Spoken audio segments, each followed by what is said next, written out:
Hi, thank you very much for having me. It's really exciting to be part of this panel. And, in the past 12 hours or so when I've had an opportunity to really think through this topic, I've been thinking about my role, which is a new role at the LA Times. It was only created about 7 or 8 months ago when I started there.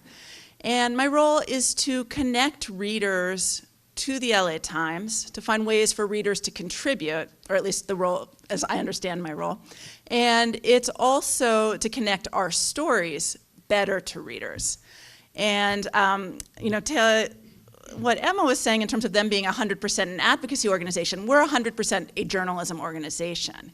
We're committed to fair representation, we're committed to accurate reporting, but we're also committed to making sure that our readers are represented in that. I also wanted to say that, I feel like I'm going to be building a lot on what the last panel presented, and someone tweeted that it was like following the Rolling Stones, and I do feel that some of what I'm saying builds on what they said. So I'm going to start by telling you a little bit about my background. I started, as I'm sure many of you did, at a daily newspaper in New York City, which had very limited web coverage at the time. We put out, it was behind a paywall. It was called the New York Sun. And I reported on social issues, mostly immigration issues. With one person, myself holding the microphone or the notebook, it was fairly easy to ensure that I was showing two sides of a story. And that changed, and here's where I'm gonna channel a little bit the person who I am replacing here. And I would say that that did change with this idea of the barriers to entry being reduced and people being able to publish in different ways. And I think that's a change that's been very exciting for us as reporters. It brings in various different perspectives, and when bringing in these perspectives, it also brings questions about advocacy in your reporting. I was looking up a report that Richard Toffel did about ProPublica on the difference between advocacy and nonprofit journalism, and one thing he said was that a journalist starts with a question usually, and an advocate usually with a perspective or an issue they want to get across. Well, many of the people who I've worked with in the past in some of these different community-based projects, and I'll talk about them in a second, really did have very evident perspectives they wanted to get across. So I went from being at a daily newspaper in New York to doing some other reporting, and then I wanted to see how we could work with a community to report their stories. And it was a community in suburban Los Angeles called Alhambra. And Alhambra, like many communities across the country, had seen a sharp reduction in local news. They'd had, I think, like 8 different newspapers with the name Alhambra in them, starting in the 1800s, but the last one was in the 1900s. In 1990s. And without that, you did have an increase in Chinese news coverage, but we found that many of the policy leaders couldn't read in Chinese and they weren't having it translated. And we found that there was and I worked on this project with the University of Southern California. We worked with the research team, and we looked at how we could work with community members to report their own stories. One of the outcomes of it, which you'll see on the right up there, is that we developed this project with Weibo, which is a Chinese microblogging site similar to Twitter. And this really came from an advocacy type story. Let's see if I can so the story, basically somebody who worked as a courts interpreter, he was an immigrant from China, wrote that he felt like government agencies, nonprofit organizations could do a better job reaching out to the Chinese community in Alhambra. He suggested one way was through social media. He had a clear perspective on what needed to be changed, and like much of what we see in editorial or op-ed writing, he wrote about it. But he's also somebody who wouldn't traditionally have written. And he came to us through community contributor programs we did, training residents to write their own stories. Then the other thing we did, which moves beyond what would probably happen at the Los Angeles, or at least as of now at the Los Angeles Times, is then we met with the police department. And there was a very forward-thinking police chief in Alhambra, and he was interested in testing out some of these ideas. He'd read the article, and so he decided to launch a Weibo account. And the Weibo account basically initially translated a lot of what they were doing in English on Facebook and Twitter to try and reach out to constituents, but it took off. It took off in ways that the English version never did. And I mean, the English version's fine, so it's doing just fine, but the Chinese version has had, it has more than 40,000 followers, and people were writing in questions to the police chief about, could I leave my child home alone? What are the rules in the United States? What do I do if there's a hit and run? And then we published the responses on Alhambra Source, which was the community news website we did, in Chinese, Spanish, and English. So that's one, I would say it blends the lines of advocacy and journalism, and I don't know what, here, let's do a show of hands. Is that journalism? Raise your hands. Is that advocacy? Is that both? Are you not raising your hands? A lot of people didn't. Okay, so that's what I did. That's a couple of examples from the work we did in Alhambra. So as I said, I've been at the Los Angeles Times now for about 8 months. And I wanted to give you a couple of examples of the type of projects we're doing there. Can I have a microphone? There. Okay, great. So one of the things that I've found very exciting about finding ways to bring in new voices is through crowdsourcing. And in the workshop yesterday, we talked a lot about this.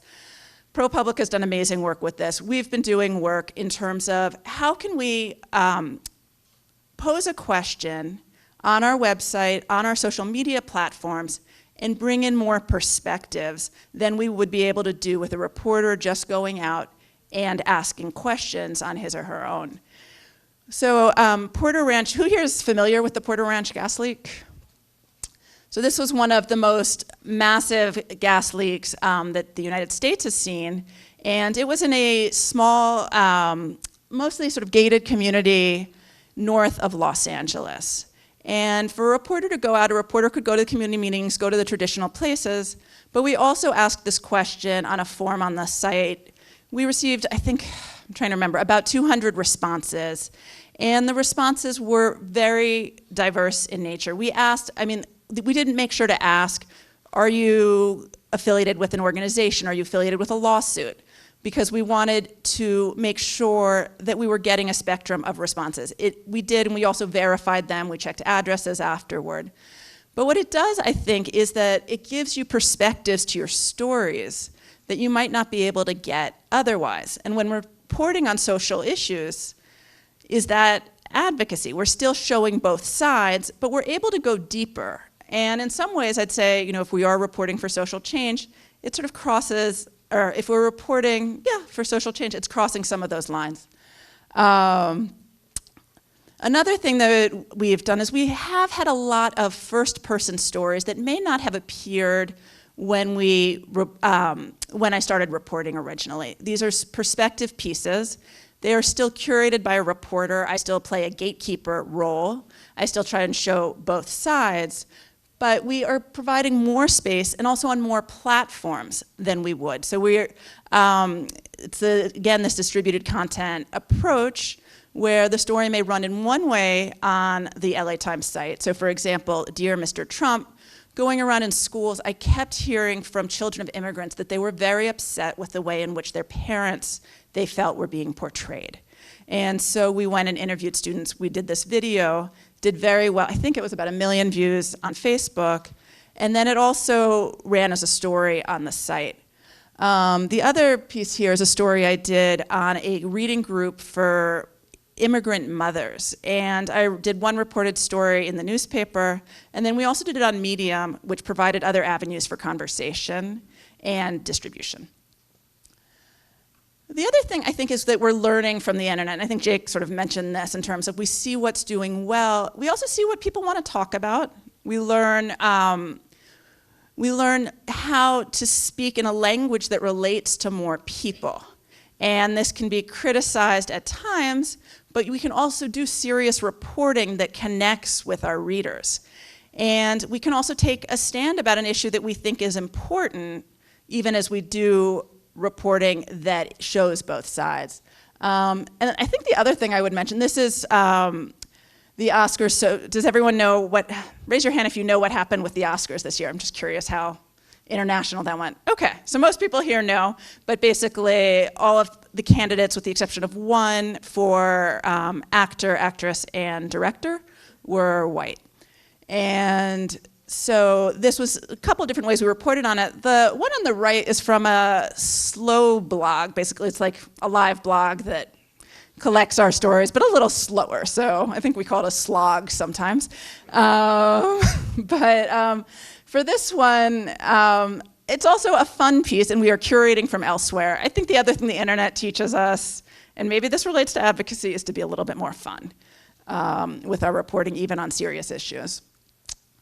And then the other one that I thought the Texas Tribune and others brought up is, okay, our objective as reporters is to reach as many people on critical issues, but often also we're providing tools now. We're providing databases that people can use to get information that's specific to themselves.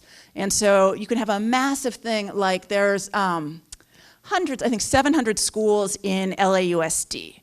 And this database took all of the schools and it ranked them. And in Los Angeles, which is the cultural capital of the United States, there are schools without music programs. There are schools lacking art. And this database ranks them on an A, B, C, D level. And then we also translated into Spanish, which was the first time in the more than 130-year history of the Los Angeles Times that we translated a database. And we wanted to do that because more than 70% of students in LAUSD are Latino. But this is an example of being able to use the internet to advocate in many ways for our readers, which also amplifies our reach. So I'm looking forward to hearing more and discussing this with all of you. Thank you so much.